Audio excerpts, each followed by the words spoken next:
November 3 1944, a forest road 3 miles east of Aachen, Germany.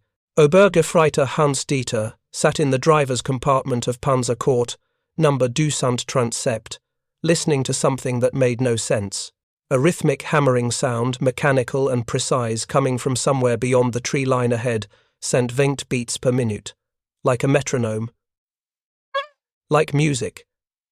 Except this wasn't music.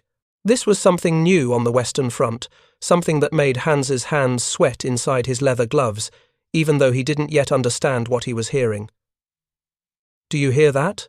he asked through the intercom, his voice tight. Feldwebel Klaus Richter, the commander, was already scanning through his optics, trying to identify the source. "I hear it. Sounds like automatic cannon fire. Swedish weapon, I think. Bofors 40mm. But those are anti-aircraft guns. What would they be doing?" The trees ahead erupted in fire. Not muzzle flashes. Not the sharp crack of tank guns. Something else entirely. A cascade of tracers, arcsing through the morning mist at waist height, hosing the forest road with explosive shells that detonated on impact, chewing through vegetation, pulverizing stone walls, walking toward Panzer 237, like a visible wall of death, moving at 2,800 feet per second. Hans slammed the transmission into reverse.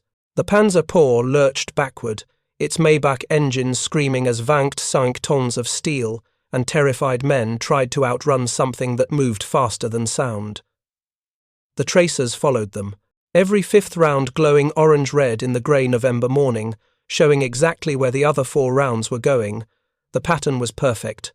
Clinical, like someone was painting a line of destruction and adjusting their brushstroke in real time. A 40mm shell hit the road 2 meters in front of the Panzer's glacis plate. The high-explosive round detonated, throwing shrapnel that sparked off the armor like angry hornets. Another shell hit the right track guard, tearing through the 20mm plate and detonating inside the fender. The explosion was small but catastrophic. Fuel cans mounted on the fender erupted, streaming burning gasoline down the hull. "Abandoned tank," Richter screamed, already popping his hatch. Get out now." Hans didn't need encouragement. He was through his hatch before Richter finished speaking, hitting the ground hard, rolling into a drainage ditch, as more 40mm shells walked past the abandoned Panzer, searching for something else to kill. The firing stopped exactly dixsept seconds after it began. The forest went quiet except for the crackle of burning fuel and the ringing in Hans' ears that he knew would last for days. He lay in that ditch, mud soaking through his uniform, and listened to his tank burn. The Panzer IV didn't brew up like American Shermans did. German ammunition stowage was better, but fire was fire, and steel didn't care about engineering when it got hot enough. Before we jump back in, tell us where you're tuning in from, and if this story touched you, make sure you're subscribed because tomorrow I've saved something extra special for you.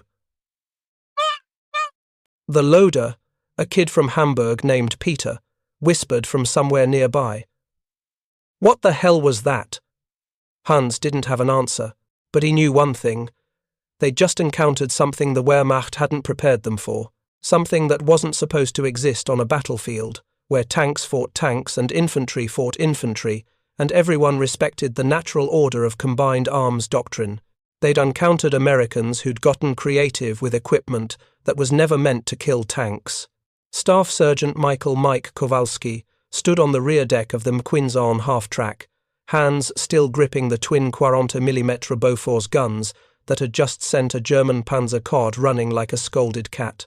November 3 1944, 3 miles east of Aachen, deep in the Hürtgen Forest, where American advances had stalled against German defensive positions that turned every meter of progress into a casualty-producing nightmare. Mike was from Chicago, South Side, where his father had worked in the stockyards, and his uncle ran a small machine shop that did contract work for Chrysler. Mike had learned machinery the way some kids learned baseball, by taking things apart and figuring out how they worked. By the time he enlisted in 1942, he could identify mechanical problems by sound alone, diagnose engine issues from exhaust smoke, and modify equipment in ways that made engineers nervous but worked in practice. The Mckinzhorn was officially classified as a multiple gun motor carriage, a half-track mounting twin 40mm Bofors automatic cannons designed for anti-aircraft work. The Swedish-designed Bofors was a beautiful piece of engineering. 20 rounds per minute per barrel, 240 rounds per minute combined, firing 2-pound high-explosive shells that could shred aircraft at 3,000 yards altitude. But there weren't many German aircraft left in November 1944. The Luftwaffe was dying, strangled by fuel shortages and attrition, reduced to sporadic appearances that rarely lasted long enough to be worth shooting at, which left Mike with 2 perfectly good automatic cannons and nothing to shoot at except clouds. Until 3 days ago, when Captain Robert Hayes had pulled Mike aside after another frustrating day of 0 aircraft contacts and said something that changed everything. "Kowalski, I've been thinking, those Bofors of yours, what's their maximum depression angle?" Mike had blinked. "Sir?" "Depression angle. How far down can you aim them?" Standard mount allows about -8 degrees depression, sir." "They're designed for shooting up at aircraft, not, what if we modified the mount? Could you shoot ground targets?" The idea was so outside normal doctrine that Mike's first instinct was to explain why it was impossible. The Bofors wasn't designed for direct fire against ground targets. The sights were graduated for altitude and lead angle calculations against moving aircraft. The ammunition was mostly high explosive, with some armor-piercing incendiary mixed in perfect for shredding planes, but questionable against hardened ground targets. But then Mike thought about the math. A 40mm Bofors fired a shell that weighed 2 pounds and travelled at 2,800 feet per second. The high-explosive rounds contained 60 grams of RDX, powerful enough to destroy an aircraft's airframe or penetrate light armour. At 120 rounds per minute per barrel, 2 Bofors could put 240 shells downrange in 60 seconds. What would that do to a German tank? "It would depend on the target, sir," Mike said slowly. "Panzer has 40mm frontal armour on the glacis, 50mm on the turret front. 40mm PT might not penetrate directly, but the HE rounds would strip off external equipment, damage optics, potentially disable tracks if you got lucky." "And the psychological effect?" Hayes grinned. "The psychological effect of being on the receiving end of 240 explosive rounds per minute?" "Yes, sir. That would be considerable." They'd spent 2 days modifying the mount, welding new traversing mechanisms that allowed the Bofors to depress Kins degrees below horizontal. The unit's mechanic, a Louisiana kid named Beaumont, who'd worked in his family's fabrication shop, handled the welding while Mike worked out the geometry. The sights were useless for ground targets, so they jury-rigged a simple ring sight, the same principle as pointing your finger at something and closing one eye. The first test firing had been terrifying and exhilarating in equal measure. Mike had aimed at a knocked-out Panzer III, sitting in a field 400 yards away, and squeezed the triggers. The twin Bofors had opened up with that distinctive hammering sound, CHUNK, CHUNK, CHUNK, 240 rounds per minute of 40 millimetre hell, walking across the field in a stream of tracers that looked like something from a science fiction novel. The shells impacted the abandoned Panzer in a cascade of sparks and explosions. He rounds detonated against the hull, blowing off external fuel cans, tearing away track guards, shattering periscopes. APT rounds armor-piercing tracer punched through the thinner side armor, rattling around inside the crew compartment like angry bees. After 20 seconds of sustained fire, the Panzer III looked like it had been through a scrapyard shredder. Hayes had watched through binoculars, then lowered them slowly. "Holy Mother of God." "Sir?" "Kowalski, that's the most terrifying thing I've ever seen." And I was at Kasserine Pass. Now, 3 days later, Mike had just used his modified Bofors against a live target for the first time. The German Panzer IV, had appeared on the forest road at 07:20 hours, moving cautiously through the morning mist. Mike's half-track was positioned in a concealed spot 300 yards off the road, hidden behind a collapsed barn that provided perfect defilade. He'd waited until the Panzer was broadside maximum target profile, minimum armor thickness, then opened fire. The twin Bofors had come alive with that rhythmic hammering, tracers arsing across the morning like visible music, 40mm shells hammering the Panzer's side armor and track assembly. The tank had reversed frantically, its crew bailing out as fire spread across the hull. Now Mike stood on the half-track's deck, adrenaline making his hands shake, watching smoke rise from the abandoned German tank and trying to process what he'd just done. He'd killed a Panzer, or at least mission-killed it using anti-aircraft guns that weren't supposed to work against ground targets. Private Eddie Chen climbed up beside him, the loader who'd been feeding ammunition belts into the Bofors during the engagement. Eddie was from San Francisco, a college kid who'd been studying engineering at Berkeley before the draft caught him. He had quick hands and quicker math, perfect for keeping the Bofors fed during sustained fire. "Did we just do what I think we did?" Eddie asked, his voice pitched higher than normal. "We scared off a Panzer using anti-aircraft guns," Mike said. "Yeah, we did that. Are we allowed to do that?" Mike thought about regulations, about doctrine, about the proper employment of self-propelled anti-aircraft vehicles. Then he thought about the Hürtgen Forest, where American infantry had been dying at rates that made Normandy look like a training exercise, where German tanks appeared from concealed positions and slaughtered entire platoons before disappearing into the trees, where every tactical advantage mattered because the alternative was more names on casualty lists. "Eddie, I have no idea if we're allowed. But I know it worked. And in this forest, that's the only thing that matters. Drop a comment. Where in the world are you watching this story of innovation unfold? The Hürtgen Forest in November 1944 was a special kind of hell. 50 square miles of dense woodland along the German-Belgian border, where ancient fir trees grew so thick that sunlight barely reached the forest floor. The Germans had been fortifying the region since September, turning it into a defensive maze of bunkers, minefields, and pre-registered artillery zones. American forces had been trying to push through since mid-September. Progress was measured in hundreds of yards, bought with thousands of casualties.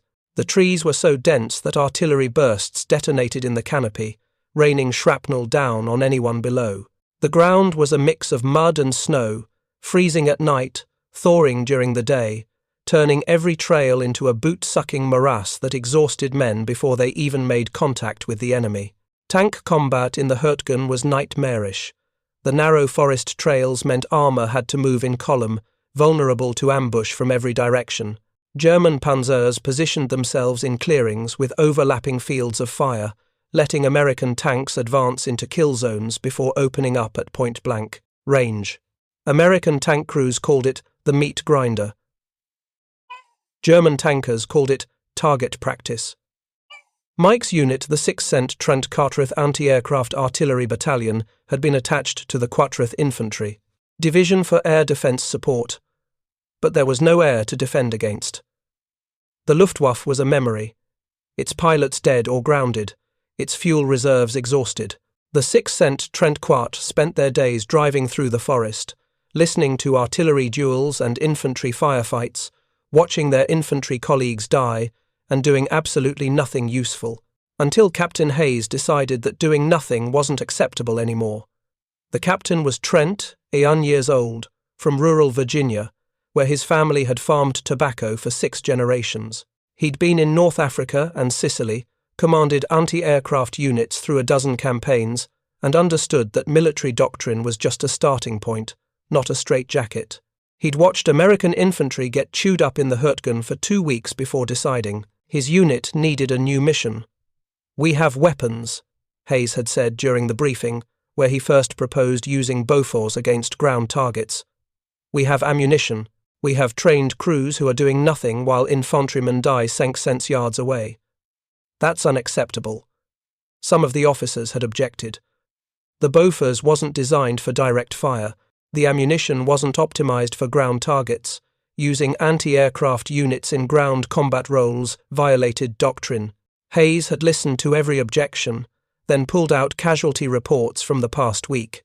200 Americans killed or wounded in the 40th Infantry Division alone, many of them from German armor ambushes. Gentlemen, Hayes had said quietly, doctrine doesn't matter if everyone following doctrine is dead. Kowalski's going to modify his mount. We're going to test fire against a knocked-out Panzer. And if it works, we're going to start killing German tanks with anti-aircraft guns. Anyone who has a problem with that can file a complaint with division after we've saved some infantry lives. No one filed complaints. Now, standing on his half-track watching smoke rise from his first Panzer kill, Mike understood what Hayes had really been saying. Innovation wasn't about following rules. It was about recognizing when the rules no longer applied to the situation you were facing. The Bofors 40mm automatic cannon wasn't designed to kill tanks, but it could kill tanks, or at least terrify their crews into abandoning them. And in the Hürtgen Forest, where every tactical advantage meant the difference between living and dying, that was enough. Eddie Chen finished reloading the ammunition belts, his hands moving with practiced efficiency, even though they were shaking slightly. Sarge, what happens when the Germans figure out what we're doing? When they start expecting it? Mike thought about that. About tactical innovations that worked until the enemy adapted. About German engineering that had produced Panthers and Tigers and all the other nightmares American tankers faced. About the endless cycle of measure and countermeasure that defined mechanized warfare. Then we'll have to get creative again, Mike said. Same as always. Stay ahead or get dead. The half-track's engine rumbled to life. Somewhere in the forest ahead, infantry were calling for fire support against a German position. Captain Hayes was on the radio, coordinating with forward observers, plotting firing solutions for targets that anti-aircraft guns were never meant to engage. Mike climbed back into the gunner's position, hands finding the familiar controls of the twin Bofors. The guns were warm from recent firing, their barrels still radiating heat into the November cold. 240 rounds per minute. 800 feet per seconde. 2 pounds of high explosive destruction per shell. The math was beautiful in its terrible simplicity. And somewhere in the forest ahead, German tank crews were about to learn that the Americans had found a new way to kill Panzers, one that sounded like music before it arrived. November 8, 1944. Forward Command Post, 40th Infantry Division, Hürtgen Forest. Colonel James Marchand stared at the after-action report like it was written in a foreign language, which, in a sense, it was the language of tactical improvisation that contradicted every piece of anti-aircraft doctrine he'd memorized over 20 years of military service. Let me make sure I understand this correctly, Marchand said, his voice carefully neutral. Captain Hayes, you're telling me that your anti-aircraft unit has destroyed or disabled 7 German tanks in the past 5 days using weapons designed to shoot down aircraft. Captain Robert Hayes stood at attention across the makeshift desk, 2 ammo crates and a door panel salvaged from a bombed farmhouse. Yes, sir. 7 confirmed. 4 Panzer Ks, 2 Stug 2Es, and 1 Panther that we mission killed by destroying its optics and external fuel cans. Crew abandoned the vehicle, rather than fight blind. Marchand set down the report. Outside the command post, a reinforced dugout that smelled of damp earth and cigarette smoke artillery rumbled. Always artillery. The Hürtgen was a symphony of indirect fire, punctuated by small arms and the occasional tank engagement that usually ended badly for whoever got surprised first. Walk me through the tactical employment, Marchand said. Because everything in this report contradicts what I know about anti-aircraft operations. Hayes pulled out a hand-drawn diagram. Sir, the standard doctrine for McKinsey-owned half-tracks is to remain in rear areas, providing air defense coverage for supply columns and command posts. But we haven't seen German aircraft in 3 weeks. Meanwhile, infantry units are getting chewed up by German armor, operating from concealed positions in the forest.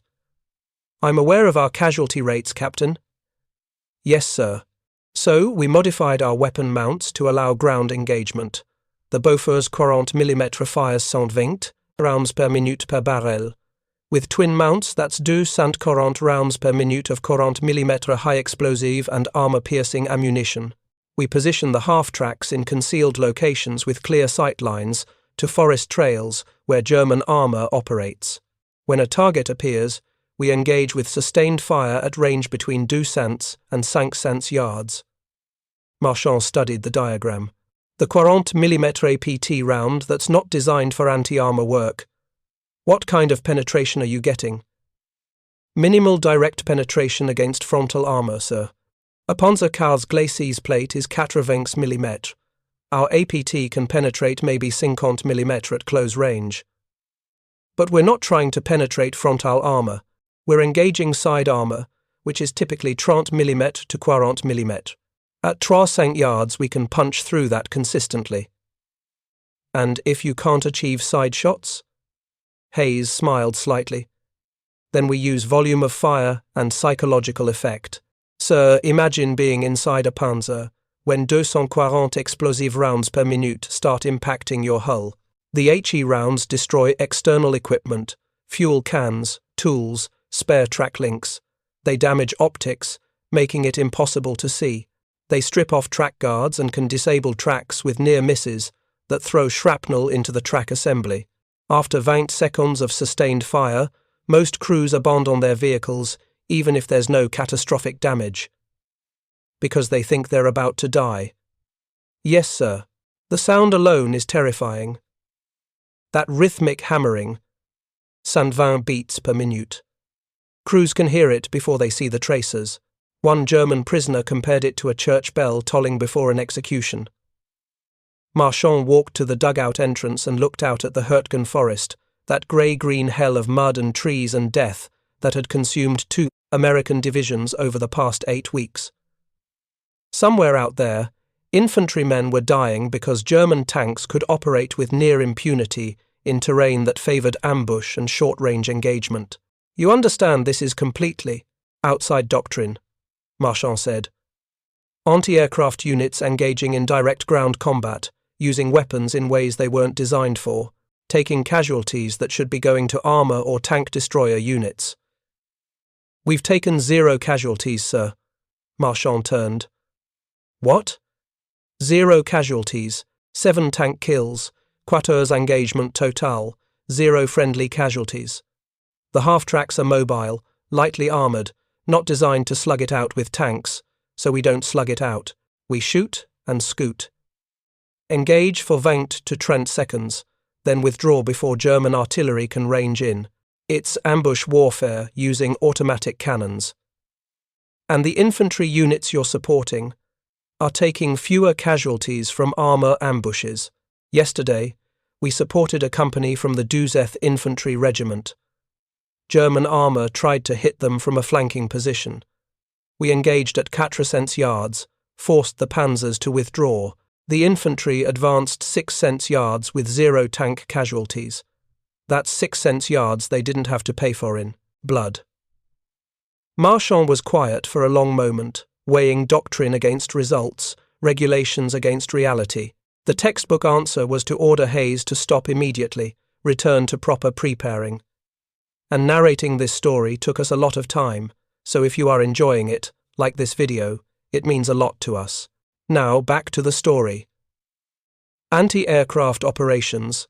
Let the tank destroyers handle ground targets, but the tank destroyers were dying too, MDIX and MDIXwits getting ambushed in the same forest that killed everything else, their thin armour no match for German 75mm guns at close range, and Hayes was getting results.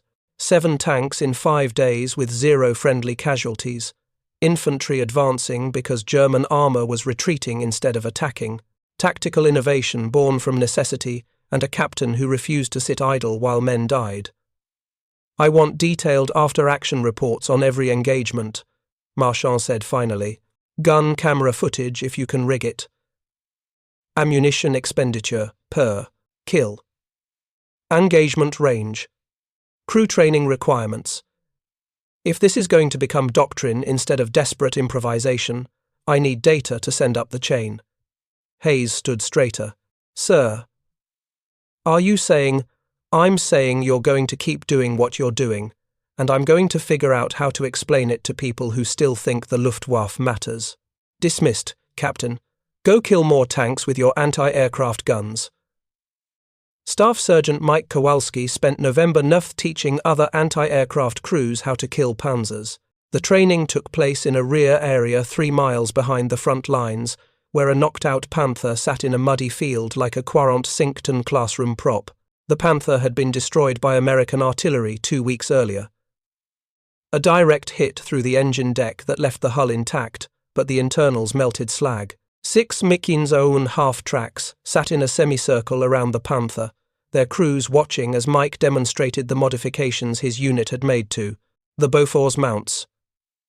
Welded traversing mechanisms. Improvised depression limits. Ring sights that looked like something from a shooting gallery, but worked perfectly for point-and-shoot engagements under 5 cents yards. The key is positioning, Mike said, walking around the Panther with a pointer like a professor lecturing on engineering. You never engage frontally. A Panther's glacis plate is 40mm at 55 degrees. Effective thickness of 140mm. Your 40mm APT isn't touching that. You'll just piss them off. Nervous laughter from the assembled crews. 20 men who'd joined anti-aircraft units expecting to shoot at planes, now learning to kill tanks in forest combat that resembled medieval siege warfare more than modern mechanized operations. Side armor is your target, Mike continued, tapping the Panther's sponson. 40mm thickness here, 30mm on older Panzer cars. At 300 yards, your APT will penetrate that consistently. Aim for the lower hull, where ammunition is stored, or the engine deck if you can get the angle. 1 penetrating hit into the crew compartment or engine, and they're done. A sergeant from another unit raised his hand, a kid from Boston named Morrison, who looked about 19 years old. What if we can't get side shots? What if they're hull down or facing us? Then, you use volume of fire and systematic destruction, Mike said. Eddie, bring up the ammo.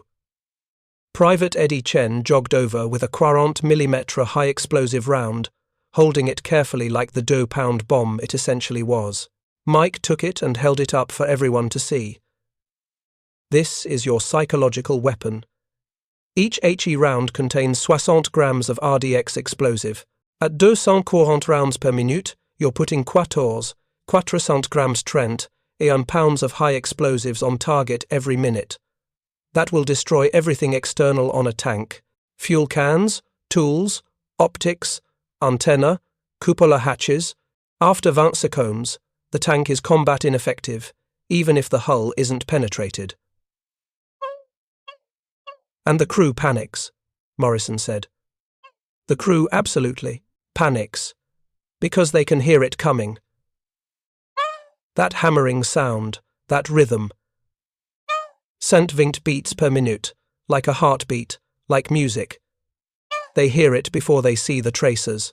They know something is chewing their tank apart, but they can't identify the threat because anti-aircraft guns aren't supposed to shoot at ground targets. Mike walked back to his McQueen's own and climbed onto the rear deck, settling into the gunner's position behind the twin Bofors. Range estimation is critical. These aren't precision weapons at ground target ranges. You're not sniping, you're hosing. Pick an aiming point on the target center mass of the hull or turret and walk your fire onto it using tracers as your guide. He demonstrated the technique, traversing the guns in slow motion, showing how the tracers every 5th round created a visible stream that let you adjust aim in real time, like painting with bullets, except the paint exploded. Engagement time is 20 to 30 seconds maximum, Mike continued. You're not built for sustained combat. You're a half-track with 2mm armor. A Panzer's machine gun can kill you, never mind its main gun. So you shoot fast, shoot accurate, and get the hell out before they recover and shoot back. Shoot and scoot, someone said. Exactly. Ambush warfare. You're not frontline armor. your mechanized snipers using automatic cannons. Position: engage. Displace. Never sit still long enough for them to range you with artillery. The training lasted 3 days. By November 12th, 4 more Mkinza-on half-tracks from the 6th Trent Quartreth AA Battalion had been modified for ground engagement. Captain Hayes had scrounged welding equipment, extra ammunition, and most importantly, tactical maps showing German armour operating patterns in the Hürtgen Forest. The Germans were predictable in their unpredictability. They used the same forest trails repeatedly because there were only so many routes that could support 45-ton Panthers. They positioned themselves in the same types of terrain: high ground overlooking clearings, defilade positions near forest edges, anywhere that gave them clear sight lines and easy withdrawal routes. Hayes marked these positions on his maps with red circles. High probability ambush locations, he'd told Mike during the planning session. The Germans have been using these spots for 8 weeks. Infantry knows to avoid them. We're going to use them as hunting grounds. The tactic was simple: position modified M, un-5 A, un-S in concealed spots, overlooking German armour routes. When a Panzer appeared, engage at maximum volume of fire for 20-30 seconds, then withdraw before German artillery could respond. The half-tracks were fast 45 mil per heure on roads, 30 mil per heure cross-country, fast enough to displace and reposition before counter-battery fire arrived. On November 13th, Mike's unit executed 3 ambushes in 4 hours. 2 Panzer cars, disabled, 1 Stooge 3, abandoned by its crew after sustained Bofors fire destroyed its optics and set its external fuel cans ablaze. 0 American casualties. Infantry units advanced Whitesants Yards on Mike's sector. The first significant progress in 2 weeks. By November 15th, German radio intercepts were reporting automatic cannon ambushes to higher command. Panzer crews were becoming more cautious, taking longer to advance down forest trails, calling for infantry support before moving through areas where American half-tracks might be lurking. Cautious panzers were slow panzers. Slow panzers gave American infantry time to maneuver, time to bring up anti-tank weapons, time to call in artillery. The tactical calculus was shifting. Obergefreiter Hans Dieter listened to the briefing with growing dread. November 6, 1944. A commandeered farmhouse, serving as company headquarters for the Cent, 6th Panzer Division. Hans sat on a wooden bench alongside Quator's other tank crewmen, all of them veterans of the Hürtgen fighting, all of them looking like men who'd seen something that violated their understanding of how warfare worked. Hauptmann Werner Vogel stood at the front of the room, pointing to a map marked with red symbols indicating American anti-aircraft positions. Vogel was 42 years old, a career officer who'd fought in Poland, France, and Russia before being transferred to the Western Front. He had the look of a man who'd seen every kind of combat and wasn't impressed by any of it anymore. "The Americans are using 40mm automatic cannons against our armour," Vogel said without preamble. "Bofors guns, Swedish manufacture, mounted on McKean's half-tracks. They've modified the weapons for ground engagement. 17 confirmed attacks in the past week, 9 tanks destroyed or abandoned." Silence in the farmhouse. Outside, rain drummed against the roof tiles. "The Bofors fires some 20 rounds per minute," Vogel continued. "The American half-tracks mount twin guns, 240 rounds combined. High explosive and armor-piercing ammunition. They engage at ranges between 200 and 500 meters, typically from ambush positions. Engagement time is 20 to 30 seconds, then they withdraw before our artillery can respond." Hans raised his hand. "Sir, can the 40mm penetrate our armour?" "Frontally? No. The APT round might penetrate 50mm at close range, but they're not engaging frontally. They wait for flank shots where armour is trent to 40mm. And even without penetration, the volume of fire is devastating to external equipment and crew morale." That was putting it mildly. Hans had been on the receiving end 5 days ago. The sound alone had been enough to make him consider abandoning his tank before any rounds hit.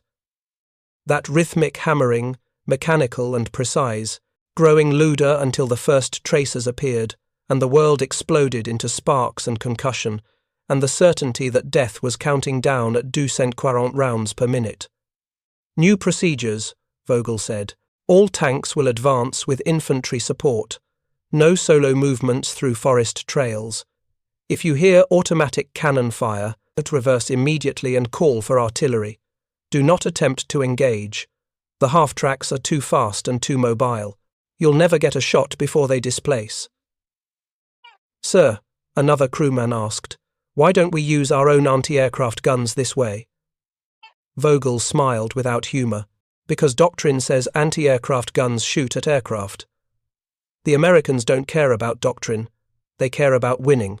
That's why they're advancing, and we're being briefed on how not to die to weapons that aren't supposed to kill tanks.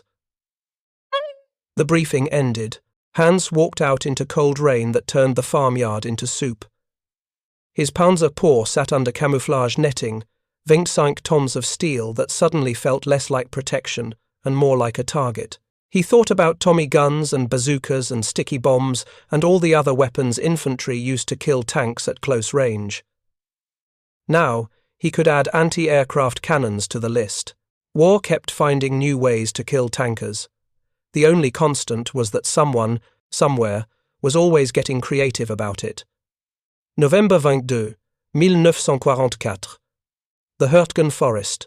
The offensive that would break German resistance was 48 hours away, and Staff Sergeant Mike Kowalski sat in his Mechinsaun half-track, reading a tactical memorandum that made him equal parts proud and terrified. Subject: Employment of Mechinsaun, MGMC, in direct ground support role from HQ, 1st Army 2, all AAO units, European Theatre.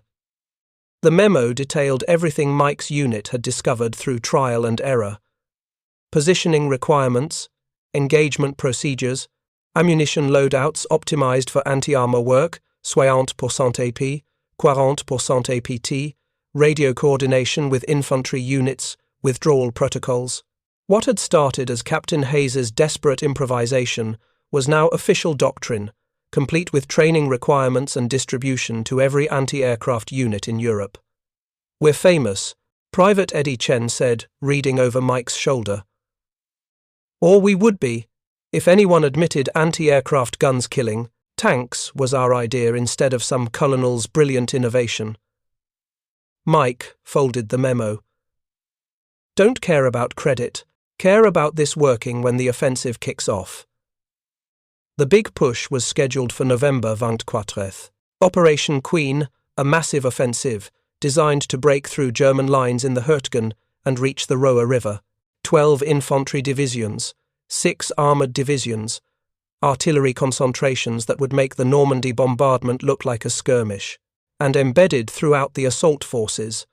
Mechinsaun half-tracks with modified Bofors mounts, ready to engage German armour in roles they were never designed for. Captain Hayes appeared from the command tent, maps rolled under his arm. Kowalski, Chen, Beaumont, you're with me. We're doing final coordination with the tank destroyer battalion and armour units. They want to understand how we're integrating into the assault. The meeting took place in a tent that smelled of canvas and cigarette smoke, where officers from 4 different units stood around a sand table model of the breakthrough sector. Mike recognized Major Ellis from the Sept Cent Du Tank Destroyer Battalion, a career officer who'd been skeptical about anti-aircraft guns in ground combat until Hayes's unit started producing results. All right, Captain Hayes, Ellis said without preamble. Show me how your circus act fits into a combined arms assault. Hayes didn't rise to the bait. He'd heard worse from officers who thought doctrine was holy writ. Instead, he pointed to the sand table, where red pins marked German positions. Intelligence reports dues to Kahn's Panzers in this sector, mix of Panzer cars and a few Panthers. They're positioned in depth first line here at the forest edge, second line Whitsunce yards back, mobile reserve another mile east. Standard German defence in depth. We know all this, Ellis said. What you don't know is how we're going to use the Bofors. Hayes placed blue pins representing McQueen's positions. Standard doctrine says armor goes in first, suppress enemy positions, infantry follows. But in forest terrain, armor gets channeled into kill zones. That's how we've been losing Shermans for 8 weeks. So what's different? We lead with infantry and half-tracks. The infantry fixes German positions, identifies armor. My M151S engage from concealed positions at 300 to 400 yards. We don't destroy the Panzers, we suppress them, force them to button up, destroy their external equipment, damage their optics. Then your Shermans advance while the German tanks are blind and panicking. Ellis studied the sand table. You're using anti-aircraft guns as assault guns. We're using them as psychological weapons that happen to fire 40mm explosive rounds at 240 per minute. The Panzers hear the hammering, they panic, they withdraw or abandon position. That's when your armor moves up and finishes them. And if the Panzers don't panic, then we've still suppressed them for 30 seconds while infantry moves forward. We've destroyed their optics, so they're fighting blind. We've damaged their tracks, so they're less mobile. And we've done all this with weapons that cost a fraction of what a Sherman costs and can displace faster than German artillery can range us. Mike watched the officers process this.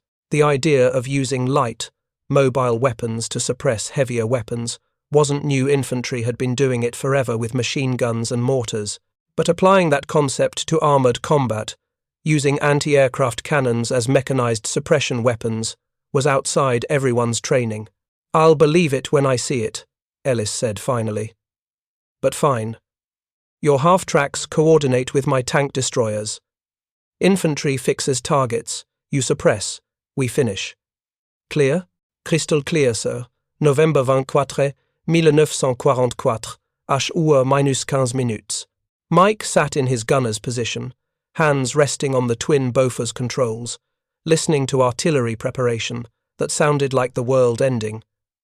The barrage had been going on for 40 minutes, American guns firing time-on-target missions that made the ground shake 2 miles away. The plan was simple in concept, terrifying in execution. Mike's McQueen's own would advance with the lead infantry company from the 2000 Infantry Regiment. When they encountered German armour, Mike would engage with sustained Boforsfire while the infantry manoeuvred and Shermans from the Sept Cent 46th Tank Battalion moved up for kill shots. It required coordination between 3 different unit types, radio communication under fire, and Mike not getting killed by any of the dozen things that could kill a half-track in close combat. The math was uncertain. The stakes were absolute. 2 minutes, Captain Hayes said over the radio net, all units check in. Mike keyed his handset. Bofors 1 ready. 4 more M151S reported ready. Hayes's voice came back calm and steady. Infantry is moving. Keep pace 50 yards behind the lead squads. Weapons tight until I give the word. The half-track's engine rumbled to life. They rolled forward through mud and shell craters, following infantry who moved like ghosts through morning fog. The artillery had stopped. The forest was eerily quiet except for small arms, fire in the distance and the mechanical sound of tracks churning through mud. Contact came at h+23 minutes. A Panzer Kath appeared from behind a destroyed barn, 380 yards ahead, its long gun already traversing toward American infantry, who were advancing across open ground. Mike saw the Panzer's commander in his cupola, saw the gun barrel coming around, saw infantry hitting the dirt as the German tank prepared to fire. Target. Hayes screamed. Panzer quoi, 380 yards, engage now. Mike's hands moved on instinct, traversing the twin Bofors, settling the ring sight on the Panzer's hull. He squeezed the triggers. The guns erupted with that familiar hammering rhythm. CHUNK, CHUNK, CHUNK. 240 rounds, per minute of 40mm hell. Tracers arced across the morning, every 5th round glowing. Orange, showing Mike exactly where his fire was going. The first rounds impacted low, kicking up dirt in front of the Panzer. Mike adjusted, walking the fire up onto the tank's hull, whose rounds detonated against armor in cascades of sparks. Fuel cans on the Panzer's fender exploded, streaming fire down the hull. The tank's cupola hatch slammed shut as the commander ducked for cover.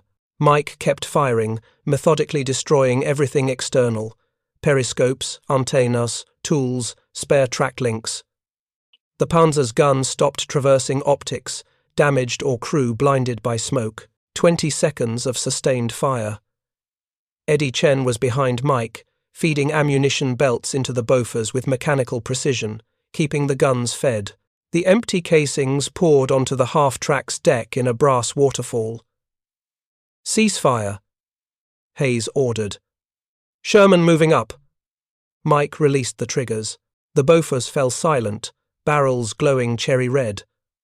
Through the smoke and cordite haze, he watched an Maquatre Sherman from the 746th Tank Battalion roll forward, its 75mm gun already aimed. The Sherman fired once. The armor-piercing round hit the Panzer's side sponson at 200 yards, penetrated, detonated inside. Smoke billowed from every hatch. The German crew bailed out, running for the tree line. No one shot them. They were beaten, no longer a threat. "One down," Hayes said over the radio. "Bofors 2, you see that Starjat your 2 o'clock? Got him," another Mkinza responded. "Engaging." The second half-track opened fire. More hammering, more tracers, more German armor suppressed and destroyed. The offensive was working. Infantry advancing, armor following, Bofors suppressing, coordination perfect despite chaos. By 1400 hours, Mike's unit had engaged Ohn's German tanks, 7 destroyed by follow-up Sherman fire. 3 abandoned by crews after sustained Bofors fire, convinced them their tanks were death traps. 1 withdrew intact after its optics were destroyed, retreating blind while infantry called in artillery. The 22nd Infantry Regiment advanced 200 yards, the most significant progress in the Hürtgen Forest since fighting began in September. Casualties were 40% lower than previous operations. Tank loss were minimal. The innovation was working at scale. Mike sat on the rear deck of his McQueen during a brief halt, hands shaking from adrenaline and exhaustion. His Bofors had fired over 2,000 rounds that day. The barrels would need replacing. The mount's welds were cracking from sustained vibration. But they'd survived. Eddie Chen climbed up beside him, offering a canteen of water. "We just changed how armor combat works in forests." Mike drank, then handed the canteen back. "We just proved that there's no such thing as proper weapon employment when people are dying. Just weapons that work, and weapons that don't." The after-action reports from Operation Queen reached 1st Army Headquarters by November 26th. The data was compelling. McQueen half-tracks employing modified Bofors in ground support roles had engaged 47 German tanks over 3 days. Trent and destroyed through direct or follow-up fire, 2 abandoned by crews. 4 withdrew damaged. 0 American M and Sink A and S lost to enemy action. The casualty reduction in infantry units supported by Bofors-equipped half-tracks was 38% compared to unsupported operations. Tank destroyer loss dropped by 44% because German armor was being suppressed before they could engage American tank destroyers at optimal range. By December 1944, the modification was being applied to anti-aircraft units across the European theatre. Training manuals were updated. Gun camera footage from Mike's unit was edited into training films. The Swedish-designed Bofors 40mm automatic cannon, created to shoot down aircraft, became one of the most effective anti-armor weapons in the American arsenal. Not because it could penetrate heavy armor, but because it could fire so fast and so accurately that German tank crews would rather abandon their Panzers than sit inside while 240 explosive rounds per minute systematically destroyed everything around them. Hauptmann Werner Vogel wrote a report to Panzer Division headquarters in early December. The report was clinical, detailed, professional everything a German staff officer's analysis should be. But between the lines, between the tactical assessments and casualty figures, was a simple truth. The Americans have demonstrated that tactical innovation matters more than technical superiority. They have taken anti-aircraft weapons and employed them in roles we never anticipated. German crews no longer feel invulnerable in Panzer or even Panthers. The psychological effect of sustained automatic cannon fire is devastating to morale and combat effectiveness. Recommend immediate development of countermeasures, though it is unclear what countermeasures exist against an enemy willing to ignore doctrine and experiment constantly. The report went up the chain, was read by officers in warm headquarters far from the front, and was ultimately filed away as another piece of evidence that Germany was losing the war. Not because German equipment was inferior, a Panther was still mechanically superior to a Sherman in almost every way, but because American forces refused to fight according to German expectations. Hans Dieter survived the Hürtgen Forest. His Panzer was disabled by artillery in late December during the Battle of the Bulge. He surrendered to American forces near Bastogne, was processed as a POW, and spent the rest of the war in a camp in Louisiana, where he taught himself English by reading American magazines. Years later, in 1962, Hans worked as a translator for a German industrial firm doing business in the United States. He met Mike Kowalski by accident at a military history conference in Chicago, recognized him from a photograph in a book about anti-aircraft operations in WW2. They had coffee, talked for 3 hours, discovered they'd been trying to kill each other in the same forest in November 1944. "I heard your guns before I saw them," Hans said. 20 beats per minute, like music. Mike smiled. Music that meant you should run. We did run. You made Panzers afraid. That wasn't supposed to be possible. Nothing's impossible when the alternative is losing. We just needed to stop thinking about what weapons were supposed to do and start thinking about what they could do. They finished their coffee. Shook hands. Two men who'd been enemies, brought together by the shared experience of surviving a war neither had started, both shaped by the tactical innovations that had kept them alive when so many others died. The 40mm Bofors remained in service with US forces for decades after WW2. Used in Korea, Vietnam, and beyond always as an anti-aircraft weapon according to doctrine. But veterans of the Hürtgen Forest knew different. They'd seen what happened when doctrine met necessity. When innovation mattered more than regulation. They'd heard the music that German tank crews heard in November 1944. That rhythmic hammering at 120 beats per minute. The sound of American ingenuity turning a weakness into strength, turning anti-aircraft guns into tank killers, proving that the only rule in warfare that mattered was the one that kept you alive. In the Hürtgen Forest, backward might have been the smartest way forward for Shermans. But for anti-aircraft crews willing to ignore doctrine, up became forward, and aircraft became anything that needed to die at 240 rounds per minute. The Germans never expected it, and by the time they understood what was happening, the music had already started playing.